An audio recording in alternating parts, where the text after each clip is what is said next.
World test championship final के तीसरे दिन लगभग 80 ओवर का खेल हुआ, 9 विकेट गिरे और सिर्फ 172 रन हुए। मगर अगर आप इस डेज प्ले को बोरिंग कहेंगे तो अफसोस, हम और आपकी दोस्ती शायद उतनी अच्छी नहीं बन सकती।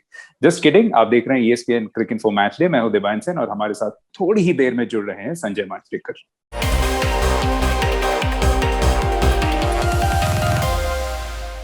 Sanjay, ESPN cricket for match day में आपका बहुत बहुत स्वागत है। सीधे चलते हैं आज के मैच पॉइंट्स में। पहला पॉइंट जो है जिस पे हम डिस्कस करेंगे वो है न्यूजीलैंड की बहुत सॉलिड शुरुआत।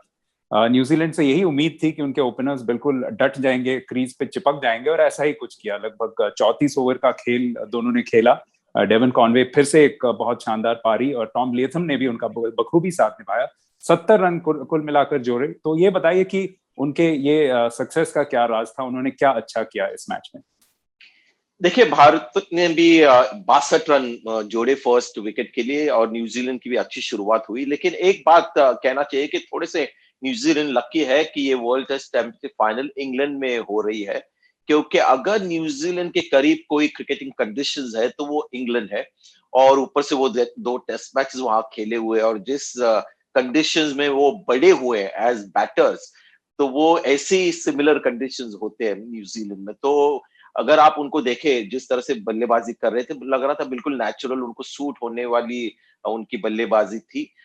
वेराज इंडियन बल्लेबाजों को काफी जो है एडजस्टमेंट करनी पड़ती है। तो इसीलिए मुझे लगा कि रोहित शर्मा और शुभमन गिल ने बहुत ही अच्छी परफॉर्मेंस दी। लेकिन कमिंग बैक टू कॉनवे और लेथम, बिल्कुल विपरीत एक उनका अप्रोच था।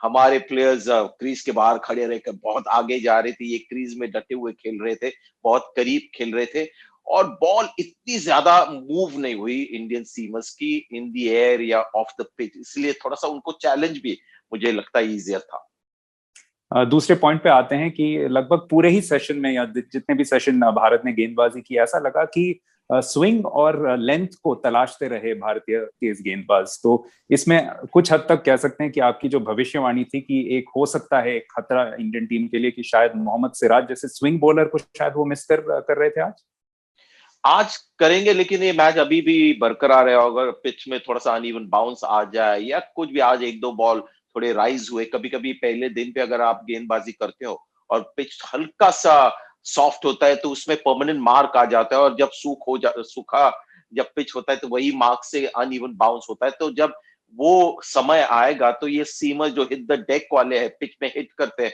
और उनको ज्यादा मदद मिलेगी। लेकिन पहले 2 दिन 3 दिन कह रहे हम, पर पहले 2 दिन पे मुझे लगता है कि माहौल बिल्कुल स्विंग बॉलिंग के लिए था। और यही एक मेरी चिंता थी कि भारतीय जो 3 सीमर्स है वो नेचुरली थोड़े से सीम बॉलर्स है, यानी स्विंग नहीं कराते, ज्यादा आगे नहीं डालते, जिस तरह से साउदी या ट्रेंट बोल्ट या थोड़ा बहुत काइल जेमिसन या ग्रैंडॉम और नील वैगनर भी जब आगे डालते तो बिल्कुल स्विंग कराते हैं। तो वैसे बॉलर्स नहीं। एक हमारे पास अगर कोई स्विंग बॉलर अभी इन फॉर्म है तो वो मोहम्मद सिराज है। इसलिए मुझे लग रहा था कि एक कॉम्बिनेशन उनके साथ थोड़ा सा अलग बन जाता। लेकिन ये कारण नहीं होगा कि अगर भारत थोड़ा सा डिसएडवांटेज अगर अपने आप को इस मैच में पाएगी तो उसका कारण केवल सिराज नहीं होगा। लेकिन ये कहना पड़ेगा कि ये 3 सीमर्स थोड़े से स्ट्रगल करेंगे, क्योंकि पिच में बिल्कुल उनके लिए मदद नहीं थी। और जब गेम खत्म हो गया आज का, तब लगने लगा कि थोड़ा लेंथ वो आगे करने लगे, उनको पता चल गया कि पिच में अब कुछ नहीं, तो थोड़ा सा हवा में मूवमेंट की खोज चल रही थी। अगले पॉइंट में जाने से पहले एक बात जरूर करेंगे रविचंद्रन अश्विन की। उन्होंने फिर से दिखाया क्यों इतने उच्च स्तरीय स्पिनर उन्हें माना जाता है। ज्यादा कुछ नहीं था पिच में, लेकिन फिर भी बहुत अनुशासित गेंदबाजी की और पहली ब्रेक थ्रू भी दिलाने में कामयाब रहे। देखिए, उच्च स्तर के बॉलर जरूर है, लेकिन मैं बार बार ये कहूंगा सबको कि जब इंडिया में गेंदबाजी करते हैं टर्निंग पिचेस पे, तो बहुत ही एक गजब के बॉलर है, मैच विनर है। लेकिन ओवरसीज में ये इनका तीसरा इंग्लैंड का टूर है। ऑस्ट्रेलिया में 3 बार जा चुके, साउथ अफ्रीका में 2 बार। वहां पर ऐसे कोई इम्पैक्ट वाली अभी तक उन्होंने कोई लंबी स्पेल नहीं की या मैच जिताया नहीं भारत को। तो अब समय आ गया है कि अश्विन को ये करके दिखाना है। आज जो विकेट उन्होंने लिया बिल्कुल बढ़िया विकेट था, क्योंकि पिच में बिल्कुल मदद नहीं थी उनके लिए। और एक अलग तरीके से विकेट निकाला। इंडिया में शॉर्ट लेग स्लिप पॉइंट छा जाते हैं और वहां पर वो विकेट निकालते हैं। आज बिल्कुल ओल्ड टाइमर जैसे प्रसन्ना और वो बिशन सिंह बेदी जैसे विकेट्स निकालते थे कि बल्लेबाज को ड्राइव करने पे थोड़ा सा ललचाते थे और कवर्स में आउट या मिड ऑफ या मिड ऑन पे आउट होते थे। उसी तरह उन्होंने लेथम को आउट लिया, तो बहुत ही अच्छा विकेट, क्योंकि पिच में बिल्कुल उनको मदद नहीं थी और उसके बावजूद एक अच्छी रणनीति, टैक्टिक और अच्छे स्किल से उन्होंने वो विकेट निकाला।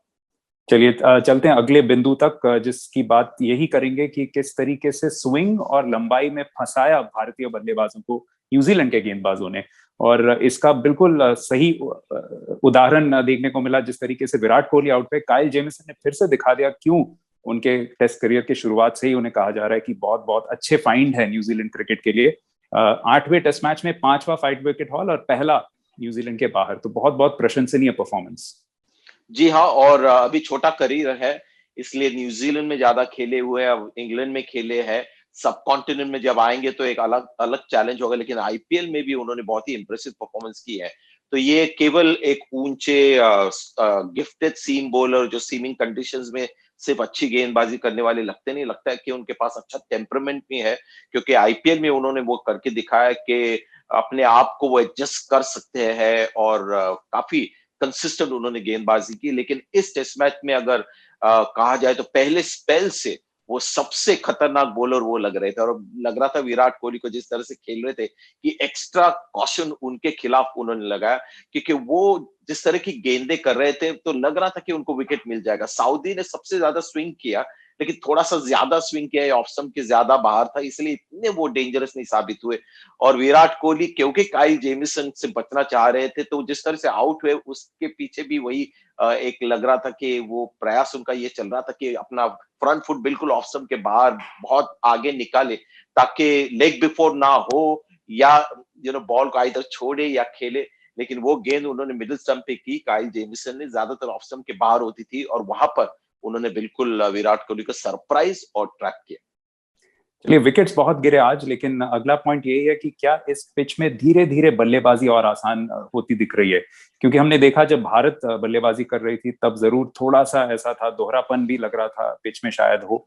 लेकिन जैसे जैसे दिन भी चलता गया उसके बाद रविचंद्रन अश्विन ने भी कुछ अच्छे शॉट्स मारे, और जब न्यूजीलैंड ने बल्लेबाजी की तब बिल्कुल अलग ही पिच लग रहा था। तो क्या ये कुछ हद तक भारतीय गेंदबाजी में खामी थी, या पिच में भी थोड़ा सा अब आसानी से बल्लेबाजी की जा सकती है, कम से कम रुकना उतना मुश्किल नहीं है? देखिए, अगर आप एक नॉर्मल टेस्ट पिच बनाए तो ये अक्सर होता है कि टॉस जीतने के बाद 1-2 घंटा कोई भी पिच हो, वह थोड़ी बहुत नमी होती है, थोड़ी बहुत फ्रेशनेस होती है, और अगर वो आप अच्छी बल्लेबाजी करके वो टाइम निकाले तो फिर वो पिच बेहतर होते जाता है। ये तो हमेशा रहा है, अनलेस आप कोई रैंक टर्नर ले तो वहां पर कुछ अलग कहानी होती है। लेकिन एक नॉर्मल पिच जो बनाया गया है कि 5 दिन लास्ट करे, तो दूसरा और तीसरा दिन हमेशा बल्लेबाजी के लिए अच्छा होता है। तो जाहिर है आज थोड़ा सा बेहतर खेला। ऑफ द पिच ज्यादा मदद नहीं मिली, ये थोड़ा सा मुझे सरप्राइजिंग लगा, क्योंकि अगर काइल जेमिसन को आप देखें, विराट कोहली को आउट किया उन्होंने, वो ऑफ द पिच की मूवमेंट थी ज्यादा, तो वो थोड़ा सा मुझे लगा कि होना चाहिए था। तो संकेत तो ये है कि बिल्कुल फ्लैट बन जाएगा एक दिन के लिए, और अगर धूप नहीं निकली तो ज्यादा उसका नेचर बदलेगा नहीं। नहीं तो अगर धूप निकलती है तो रफ में थोड़ा सा और मजा आ जाता है और फिर स्पिनर्स छा जाएंगे। तो मुझे लगता है कि भारत को अपना ये जो टेस्ट मैच है अपने सीमर्स से ही ज्यादा उम्मीद रखनी पड़ेगी, और पिच लगता है कि इसी तरह खेलता रहेगा अंत तक, क्योंकि वेदर फोरकास्ट ऐसा है। जी हाँ, बिल्कुल, ये बिल्कुल सीमलेसली हमें भेजता है आखिरी पॉइंट में कि डे हम्म। 4 की रणनीति क्या होनी चाहिए भारत के लिए। उससे पहले जैसे संजय ने कहा, पूर्वानुमान ज्यादा अच्छा नहीं है, डिपेंड करता है आप किस कैंप से हो, भारत के या न्यूजीलैंड से। लेकिन कल शायद बारिश बारिश की काफी आशंका है, लेकिन अगर हम उसे थोड़ी देर परे रखें तो आपको क्या लगता है कि कल किस तरह से ये मैच आगे एक्सपैंड कर सकता है? भारत के लिए दूसरा विकेट जो था वो बहुत क्रूशल था। जी हाँ, सही समय पे आ गया, क्योंकि वो विकेट था डेविन कॉनवे का।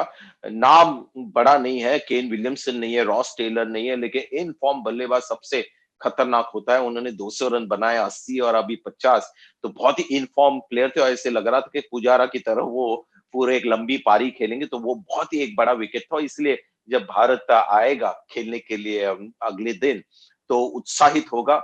लेकिन अगर आप देखें तो 2 विकेट्स जो गिरे भारतीय बॉलर ने जो निकाले, दोनों बल्लेबाज ड्राइव करते हुए आउट हुए। अश्विन को ड्राइव किया टॉम लेथम ने, और फिर ईशांत शर्मा को भी पुश करते हुए कॉनवे आउट हुए हैं। तो इससे मुझे लगता है कि कोई सीख भारतीय टीम जरूर लेगी, और आप नोटिस करेंगे कि जब अगली बार आप उनको देखेंगे सीम बॉलर्स को गेंदबाजी करते, तो उनकी लेंथ काफी आगे होगी। चलिए, ये उम्मीद रखते हैं कि डे 4 में क्रिकेट हो, मजेदार क्रिकेट हो, बिल्कुल डे 3 की तरह। आपका बहुत बहुत शुक्रिया संजय। आप देख रहे थे ESPN क्रिक इन्फो मैच डे।